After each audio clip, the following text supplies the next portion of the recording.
Hi guys, welcome to my mini blog. ఈ రోజు వచ్చేసి బ్రెయిన్ ఫ్రై ఎలా చేసుకోవాలో చూపిస్తాను. అదే అండి మేక మెదడుని చాలా అంటే చాలా సింపుల్ గా 2 మినిట్స్ లో అయిపోతుంది ఈ రెసిపీ అయితే మా డాడీ స్టైల్లో చేస్తున్నాను. ఊర్లో అయితే కట్టెల పొయ్యిలు ఉంటాయి కదండి, కట్టెల పొయ్యిలో నిప్పులు ఉంటాయి కదా, ఆ నిప్పుల పైన చేస్తారు. సేమ్ ప్రాసెస్ ఇప్పుడు నేను చూపించే విధంగా. మీకు అది అవైలబుల్ ఉంటే నిప్పుల పైన చేసుకోండి. నేనైతే స్టవ్ పైన చేస్తున్నాను. ఫస్ట్ అయితే బ్రెయిన్ ని మంచిగా స్లోగా వాష్ చేసేసుకోవాలి. 2 టైమ్స్ వాష్ చేసేసుకున్న తర్వాత గిన్నెలో బ్రెయిన్ తీసుకొని సాల్ట్, పసుపు, కారం, అల్లం వెల్లుల్లి పేస్ట్, ఆయిల్ వేసుకొని స్లోగా ఇలా బ్రెయిన్ కి మొత్తం అన్ని కలిసే వరకు పట్టించాలి. ఇలా బ్రెయిన్ కి అన్ని మంచిగా పట్టించేసి 5 మినిట్స్ పక్కన పెట్టేసేయాలి.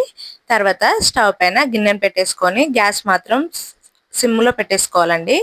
సిమ్ లో పెట్టేసుకొని ఆయిల్ మొత్తం బ్రెయిన్ కి పట్టేసి మొత్తం ఫ్రై అయిపోయాక లాస్ట్ లో కొద్దిగా కొత్తిమీరను వేసేసుకొని దింపేసుకోవడం అండి. చాలా అంటే చాలా సింపుల్, టేస్ట్ కూడా అద్దిరిపోతుంది. నోట్లో వేసుకుంటే కరిగిపోతుంది. బ్రెయిన్ ఫ్రై ఇష్టం లేని వాళ్ళు కూడా ఇలా చేసి పెట్టండి, ఇష్టంగా తినేస్తారు కూడా.